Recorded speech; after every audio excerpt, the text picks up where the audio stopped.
Well, without hesitation, Rasheed, alcoholic. Good to be here with you guys in Alcoholics Anonymous meeting, sober, without a drink, of course. I hope and pray that I'll be constant, persevere in showing up. Man, let me tell you, what I see here is a young people's convention. I'm not kidding you. I had the good fortune of chairing the 8th International Conference of Young People in AA in 1965. And this is what you would have seen at that time, a variety of young people. And then that was 1965. But now with the present age, you're looking at what happened thereafter. Here I am. Many have sobered up and doing real well. And some of them passed away because of age, things like that. So what I'm going to be talking about is obviously the solution to this disease of alcoholism that we have. The it, for me, the drunkalog was something like this: the thrill was gone. It was gone. I'm pretty sure the same thing with you. The thrill was gone. That golden glow, the warm feeling of alcohol, gone. And then we get ourselves in deep doo doo. We're going through all kinds of heebie jeebies. And so, in my case, the wife and two children, beautiful kids, 6 year old, 4 year old. In California, we had, I don't know, they still do that now, but we had the alcoholic national anthem. Last call for alcohol, the bartender yells. And the hero of the night had sense enough to go and get a bottle from the liquor store. And then we met up at the parking lot of an all night hamburger joint. Usually, usually we had a lot of wine because it's cheap. And anyway, in my case, 3 o'clock in the morning, after that last call for alcohol, crawled back, crawled into to get home at a 3 bedroom house, with wife and two kids. What a beautiful girl too. And the place was empty. Left a note on a mantle saying, "You chose booze, you have at it." Well, I thought I could drink with impunity now. And so I was a beer joint drinker. Like I got glued to the stool, by the by. Anyway, I hope to God that none of us will have to relive the emotional turmoil that we got ourselves into in the family. And so uh, I remember my father doing the Muslim prayer. I don't know if you're familiar with that. 5 times a day, he'd get prostrate and put his forehead on the floor. And then what he did was 5 times a day, he surrenders, to the will of God. I remember that. Now, I don't know any Arabic or Muslim prayers at all, but I remember him doing that. And so I went on my knees, my elbows, and put my forehead on. Thank God it was a parking a wooden floor. Because what happened, a few seconds, I started to bang my head in remorse on that parking, on that uh, wooden wooden floor. And then I heard voices. I raised my head up, and the whole place lit up like snow. When I share that, I hesitate sometimes to share that because it sounded ridiculous. As a matter of fact, I shared that with my sponsor, and he says, what you had was a concussion. There was a thin line between stupidity and faith. However, I did say, if there is God, I need help. Lo and behold, I moved out of a 3 bedroom house into a bachelor apartment and I ran into my first angel. It is my belief that God created us, some of us, as angels. 86-year-old man who knew about AA. He invited me in, stranger, and I sniveled quite a bit. I told him what was going on. He said, "Well, there's a group of people that could help. Might be able to help." So he got the telephone book. Forever grateful people that are in service. Long Beach Central Office. He made the call. And he says, "I have a man here that needs your help as soon as possible." My thought was he's trying to get rid of me. Workers really sniveled. And so he had me the phone, and what went through my mind was, I don't want to be trapped. You what's going on here? And also, how much is going to cost?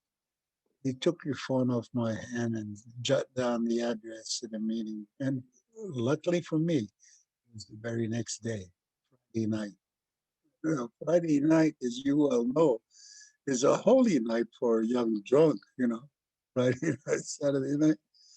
Anyway, he encouraged me to make my first day. Can't tell you much what was said, but I hope to God I'll never forget the reception.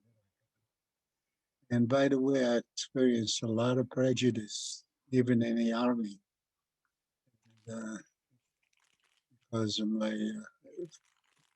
I'm not a religious person because of the Islamic tendencies.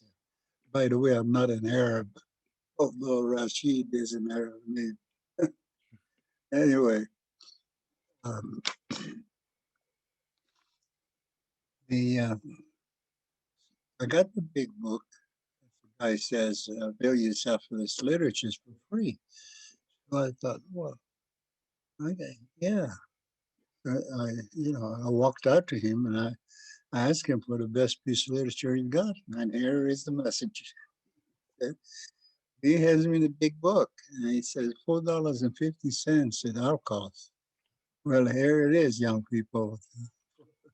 In 1960, $4.50. You can get loaded and take a couple with you. Anyway, the inflation is up. Now the big book, I don't know how much it costs now, but some of us gave it away for nothing as a gift to a newcomer.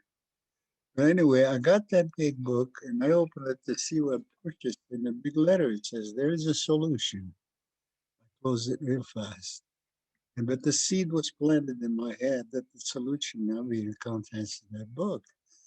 So when I got home, I uh, I opened it and I went in the back of the book to save time because, like I told you, I was in deep doo doo, man. The wife and kids left. April was there, and I haven't filed income tax and didn't know where the wife and kids were. Da da da da da. Da. The drunk along. And so right there in the back of that book, I was told, and I'm glad. I'm so glad that Bill Wilson had the wisdom to instruct us. Where it says in there, you need not have difficulty with spirituality program. I had no gumption of what spiritual is or religion, things like I said, background Islam. You're not supposed to drink alcohol in the first place, but go to hell. Anyway, he said that need not have difficulty with spirituality, but here is the key: willingness, honesty, and open mindedness. These are indispensable.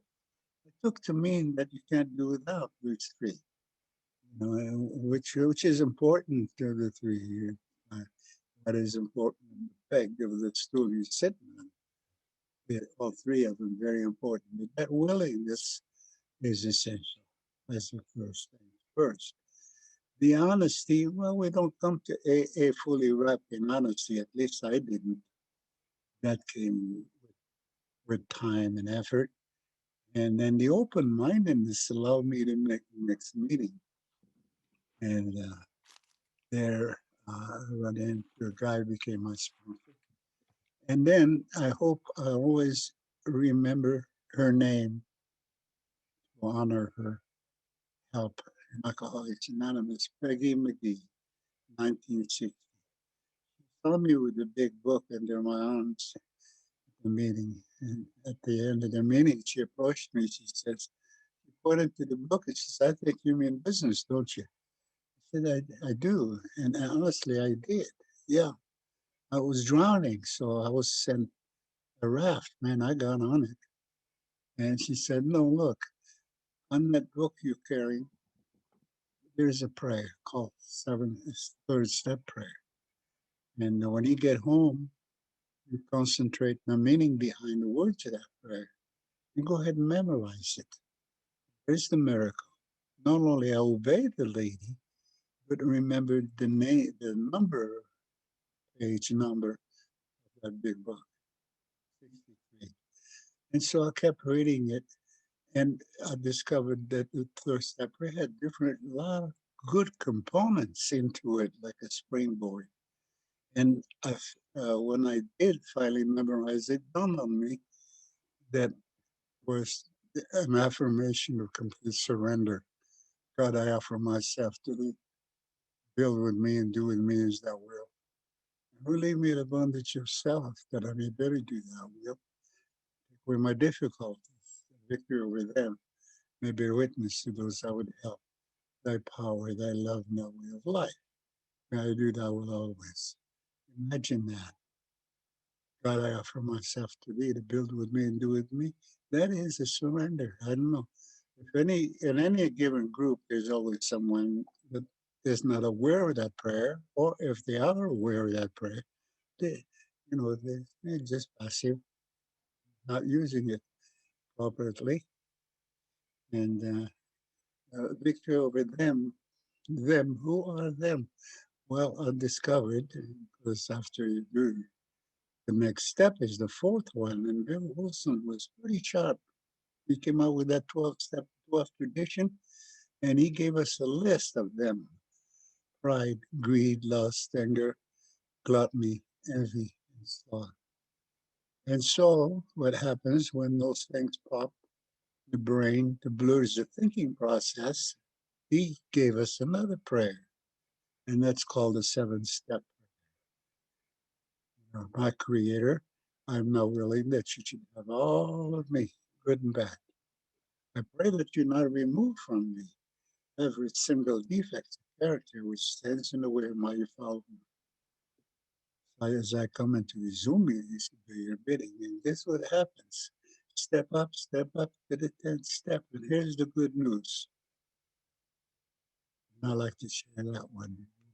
This one there is really, really important when you step up to the 10th step. We see fighting everybody and everything, even the alcohol. Imagine that. For by this time, sanity will have returned. Remember the second step? Came to believe that a power within ourselves to restore his sanity. When is it going to happen? And Bill says, when you get to the 10th step, sanity will have returned. And here's a goodie. And we will recoil from those as though from. So I did my bit. Wish you guys. Oh yeah, I met up with Bill Wilson. 5 of us. It's the dinner. One thing that he said for us to pass it on, and that is, when you get to your community, help somebody get into the 8th and 9th step. Promises. Keep your eye on the prize. The promises. And then the young person, and I obeyed, go back to school. School. Go back to school. I mean, I see a lot of you here eligible. Who knows? Master's degree, PhD. I swear to you, out of that conference we had in 1965, a lot of them went back to school. Anyway, who should I think? Or anyway, I commend you guys for being together as young people. Hang in there. Muchas gracias. Merci beaucoup.